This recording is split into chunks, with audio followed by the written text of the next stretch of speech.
상당히 늦었습니다만은 발부가 됐습니다. 드디어. 예. 판사님도 힘드셨나 봐요.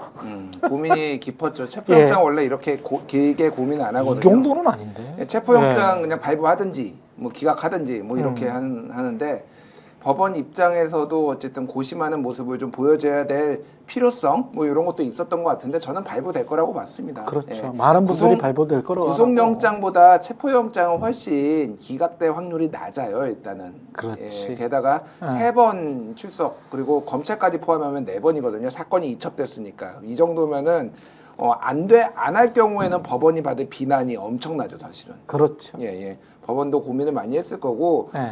올해 한 해 정말로 힘들었던 한 해인데 그나마 마지막 날에 조금 한 줄기 서광 같은 일이 벌어졌고 12월 30일 연초에 이제 우리 새해 선물로 예. 윤두광 체포 좀 보실 수 있지 않을까 그 생각이 듭니다. 예.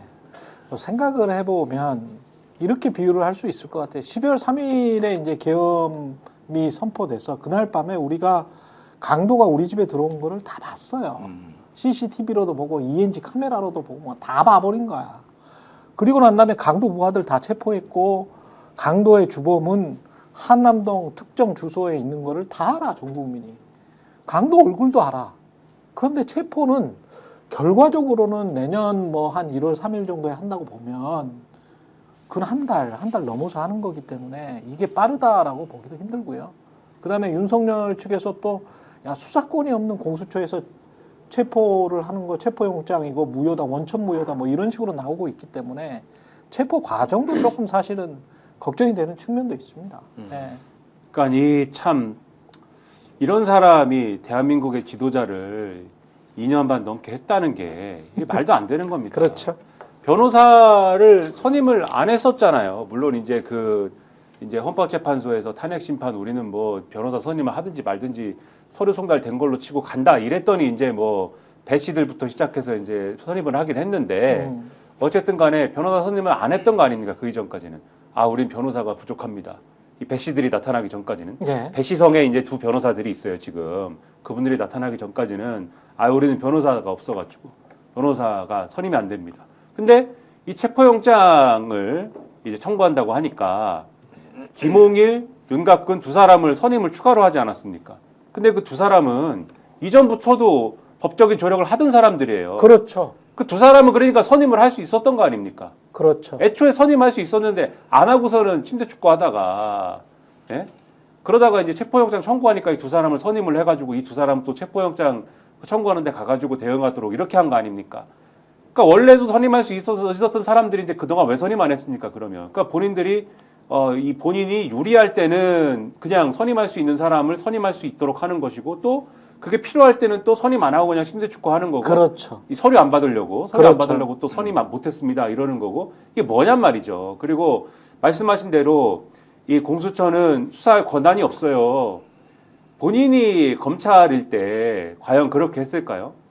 검찰이 내란죄 관련 수사 권한이 없다부터 시작해가지고 뭐 지금도 공수처가 수사 권한이 없다 이렇게 이제 주장을 쭉 하는 건데 검찰이 이미 김영현 전 국방부 장관 구속영장 받을 때 똑같은 얘기가 있었지만은 어떻게 했습니까? 아 이건 직권남용 수사하다가 연관된 범죄가 내란죄가 나오는 이런 형식이기 때문에 요거는 우리가 수사할 수 있습니다라고 주장을 해서 그 당시에 김영현 전 장관 그 구속영장 나온 거지 않습니까? 그렇죠. 이번에도 똑같은 사안인 거고 다만 다른 게 있다면은 직권남용은 불소추 특권이 적용되는 범죄야. 이게 이제 대통령과 관련돼 가지고 이게 추가적인 쟁점이었는데 그것도 불소추 특권이라는 거는 소추가 안 되는 거지 수사가 안 되는 게 아니지 않습니까? 그렇죠. 수사를 할 수 있는 거죠. 예. 수사를 하다가 직권남용 수사하다가 내란죄가 나오면은 그거는 뭐 당연히 이 수사할 수 있는 과정에 들어가는 거죠. 아주 기본적인 제가 뭐 변호사 자격증이 있습니까? 뭐가 있습니까? 기본적으로 뉴스 보면 아는 얘기 아닙니까? 그거를 안 되는 이유랍시고 이제 주장을 해가지고 침대 축구하다가 그것도 이번에 깨진 거 아닙니까? 그러니까 말도 안 되는 이유를 들어서 이렇게 주장을 한 것 자체가 이 국가 지도자로서의 그런 이런 체면이랄까 이런 자격이랄까 이런 것들을 전혀 고려하고 있지 않는 대응이다라고 보이고 지금 말씀하신 것처럼 계속 이런 식으로 갔다면 이 체포영장이 기한이 있을 거거든요. 뭐 6일인지 7일인지 기한이 있지 않습니까? 예. 기한이 있는데 그 기한 내에 집행을 해야 되는 건데 그러면 여기에 응할 거냐 그러면 순순히 체포영장 갖고 왔으니까는 체포가 되십시오. 아마 뭐 포승줄에 묶어가지고 뭐 이렇게 수갑 채워갖고 하지는 못할 거예요 아마. 그렇죠. 그건 뭐 아무래도 네. 지금 뭐 국민의힘이 주장하는 대로 국격에 문제가 있고 하니까 오십시오 해가지고 데려가는 형식일 텐데 나 안 가 그러면은 이 수가 있는 거냐? 오늘 조선일보 보니까는 과거 사례를 들어가지고 지지자들이 구름처럼 모여가지고 막고 이러면은 그 뭐 수가 없는 거 아니요? 이 기사를 이렇게 쓰기도 했던데 그런 점에서 상당히 우려가 되는데 지도자를 했으면 지도자답게 가자 그럴 때는 좀 가는 모습을 마지막이라도 좀 보여라 이렇게 말씀드리겠습니다. 그 체면이랄지 국격이랄지 이런 거는 본인이 스스로 이제 높여야 되는 거가 분명히 있거든요. 이게 지금 사법기관이 사법부가 영장을 발부했으면 본인은 억울하다고 할지라도 설사 억울하다고 할지라도 아 이게 법치주의의 나라고 민주나라기 때문에 제가 아무리 대통령직을 지내겠습니다만 그래도 따라야죠. 이게 탄핵을 당할 뻔했던 노무현 전 대통령 그리고 탄핵을 당했던 박근혜 전 대통령이 그 정도의 뭐랄까요? 디그니티? 예, 그 정도의 위험은 보였어요. 그러니까 보통 범인들이 하는 가령 있잖아요. 일반 사람들도 체포영장을 누가 발부하러 갔는데 뻗대고 드러눕고 막 옷 벗고 뭐 이러는 경우 있지 않습니까? 이러면 그 사람이 나쁜 행위를 진짜 한 것처럼 보여요. 사실 우리 취재하러 나가다 보면 그렇게 하시는 서민들도 있고 그냥 이거를 공권력이 나와가지고 오히려 서민들 삶을 짓밟는 특히 노점상들 같은 경우는 과거에 그런 경우 많았었잖아요. 그러니까 폭력을 쓰는 공권력 그 다음에 막 그 과도하게 하는 공권력을 그때는 비난을 했었는데 이거는 이 사람 자체가 윤석열 씨 자체가 아주 과도하게 지금 해온 거 아닙니까?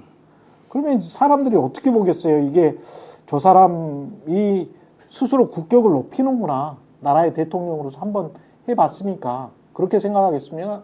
그러니까 아니면은 야 그냥 다 죽고 니 죽고 나 죽자. 어? 그냥 양아치처럼 세상을 살았던 사람이구나 이렇게 생각하겠습니까? 근데 뭐 제가 여러 번 우리 스픽스에서도 얘기했는데 사람은 안 바뀝니다.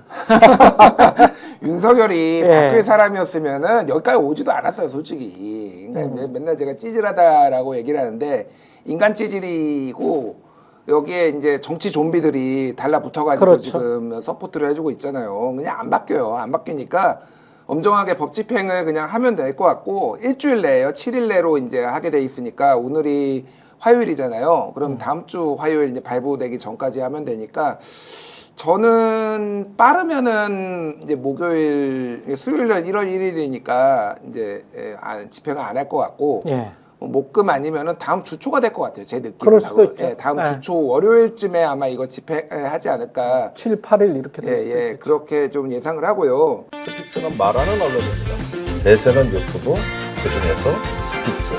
좋아요, 댓글, 구독, 알림 설정. 여러분이 저희를 사랑해 주시고 우리가 여러분을 사랑하는 4가지 방법입니다.